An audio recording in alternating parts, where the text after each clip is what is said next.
या देवी सर्वभूतेषु ब्रह्मचारी रूपेण संस्थिता नमस्तस्यै नमस्तस्यै नमस्तस्यै नमो नमः। नमस्कार दोस्तों, स्वागत है आपका अपना भक्ति ज्ञान 11 चैनल में। आज के वीडियो में जानेंगे नवरात्रि का दूसरा दिन माता ब्रह्मचारिणी का दिन होता है।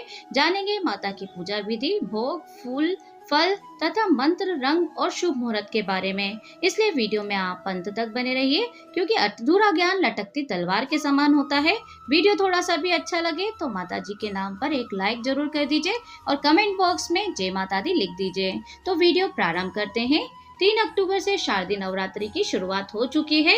नवरात्रि में मां दुर्गा के 9 स्वरूपों की विधि विधान से पूजा की जाती है और नवरात्रि के दूसरे दिन अर्थात 4 अक्टूबर को दुर्गा के दूसरे स्वरूप माता ब्रह्मचारिणी का दिन होता है और माता ब्रह्मचारिणी की पूजा की जाती है। देवी को इस जगत के समस्त चर व अचर विद्याओं की गाता माना जाता है। नवरात्रि के दूसरे दिन विधिवत देवी ब्रह्मचारिणी की पूजा से कार्यों में विजय प्राप्त होती है। देवी के स्वरूप से शिव जी को प्रतिरूप में पाने के लिए हजारों साल तक निर्जर और निराहार रहकर तपस्या की थी, जिसके कारण उन्हें ब्रह्मचारिणी कहा गया है। तो देखिए, माता ब्रह्मचारिणी की पूजा अर्चना की जाती है। द्वितीय दिन माँ ब्रह्मचारिणी दुष्टों को सन्मार्ग दिखाने वाली होती है और माता की शक्ति से व्यक्ति के तप की शक्ति, त्याग, सदाचार, संयम और वैराग्य जैसे गुणों में वृद्धि हो जाती है। देवी पुराण के 45वें अध्याय के अनुसार देवी ब्रह्मचारिणी हमेशा तप में लीन रहती है। इस कारण इनका तेज बढ़ गया है, इसलिए इनका रंग सफेद यानी गौर वर्ण बताया गया है। माता रानी के 9 स्वरूपों की व्याख्या की गई है, जिसमें दूसरा स्वरूप है माता ब्रह्मचारिणी का। इनकी पूजा करने से हमें अलग अलग फल की प्राप्ति होती है। उन्हें नवरात्रि के द्वितीय स्वरूप की आराधना करने से इच्छित फल की प्राप्ति भी होती है। तो इस तरीके से आज के वीडियो में हम जानेंगे देवी ब्रह्मचारिणी की पूजा किस तरीके से की जाती है। साथ ही जानेंगे माता ब्रह्मचारिणी का यह नाम क्यों पड़ा है, इसके पीछे क्या पौराणिक मान्यता है। तो देखिए, माता ब्रह्मचारिणी की पूजा करने से कई प्रकार के मनोरथ की प्राप्ति होती है। तो अब हम जानते हैं कि माता रानी का ये नाम क्यों पड़ा है। भगवान शिव से विवाह करने के लिए माता रानी ने कठोर ब्रह्मचर्य का पालन किया था और ब्रह्म का अर्थ होता है तपस्या और चारिणी का अर्थ है आचरण करने वाली। तो इस प्रकार ब्रह्मचारिणी का अर्थ हुआ है तप और आचरण करने वाली। तो माता रानी ने कठोर तपस्या की भगवान शंकर को प्राप्त करने के लिए।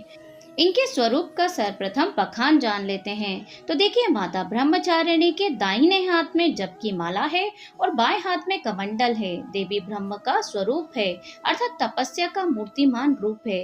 माता भगवती दुर्गा शिव रूप, गणेश जन्नी, नारायणी, विष्णु मही और विष्णु ब्रह्म पाणी के नाम से प्रसिद्ध है। तो इस तरीके से तप और आचरण करने वाली तो माता रानी ने कठोर तपस्या की भगवान शंकर को प्राप्त करने के लिए। इनके स्वरूप का सर्वप्रथम बखान मिलता है। तो देवी ब्रह्मचारिणी की उपासना करने से मनुष्य में तप, त्याग, वैराग्य, सदाचार और संयम की वृद्धि होती है। माता की कृपा से सर्वत्र सिद्धि और विजय की प्राप्ति भी हो जाती है। माता ब्रह्मचारिणी का अब हम जान लेते हैं बीज मंत्र, अर्थात इनका जो जप मंत्र है वो आप जरूर करिए। दूसरे दिन या देवी सर्वभूतेषु ब्रह्मचारिण रूपेण संस्थिता नमस्तस्यै नमस्तस्यै नमस्तस्यै नमो नमः। आप इस मंत्र का जाप कर सकते हैं या स्क्रीन पर दिखाए हुए मंत्रों का भी जाप कर सकते हैं। इन मंत्रों का जाप करने से माता ब्रह्मचारिणी शीघ्र प्रसन्न होकर आपकी हर कामना को पूरी करती है और आपके ऊपर हमेशा के लिए दृष्टि बनाए रखती है, अर्थात आपके घर में सुख समृद्धि लाती है। तो चलिए अब हम जान लेते हैं माता ब्रह्मचारिणी को प्रसन्न करने के लिए किस तरीके से उनकी पूजा आराधना करना चाहिए। जानते हैं पूजा विधि। इस दिन सुबह जल्दी उठकर स्नान कर लें, फिर पूजा के स्थान पर गंगा जल डालकर उसकी शुद्धि कर लें। घर के मंदिर में दीप प्रज्वलित करें। माता ब्रह्मचारिणी का ध्यान करते हुए पूजा आराधना कर लीजिए। माँ दुर्गा को गंगा जल से अभिषेक करिए। माँ दुर्गा को अर्घ्य दें। माता को अक्षत, सिंदूर, लाल पुष्प अर्पित करें। प्रसाद के रूप में फल और मिठाइयाँ जरूर चढ़ाइए। माता रानी को शक्कर का भोग आप लगा सकते हैं या सफेद मिठाइयों का और पंचामृत का आप भोग लगा सकते हैं। इन भोगों से माता शीघ्र प्रसन्न होती है। अगर आपके पास कुछ भी नहीं है तो केवल आप माता को शक्कर का भोग लगा दीजिए, जो कि माँ का प्रिय भोग है, जिससे माँ शीघ्र प्रसन्न हो जाती है। इससे माता रानी प्रसन्न होकर आप और आपके परिवार पर अपनी कृपा दृष्टि बनाए रखेगी। तो इस तरीके से माता रानी को उनकी पसंद के भोग जरूर अर्पित करिए। एक बात और बताना चाहेंगे, अगर आप कुंवारी लड़की है या लड़के हैं और मन भावन पति की आपको कामना है तो माता ब्रह्मचारिणी की उपासना जरूर करिए, उनका व्रत करिए, उनकी पसंद की चीजें भोग अर्पित करिए, जिससे कि माता ब्रह्मचारिणी आपको इच्छित वर की कामना पूर्ति करेगी, अर्थात सुयोग वर की प्राप्ति होगी। और माता ब्रह्मचारिणी सौभाग्य देने वाली होती है, तो हर सुहागन स्त्री को माता ब्रह्मचारिणी की उपासना जरूर करना चाहिए और उनके मंत्रों का जाप करना चाहिए। तो चलिए अब हम कथा श्रवण करेंगे।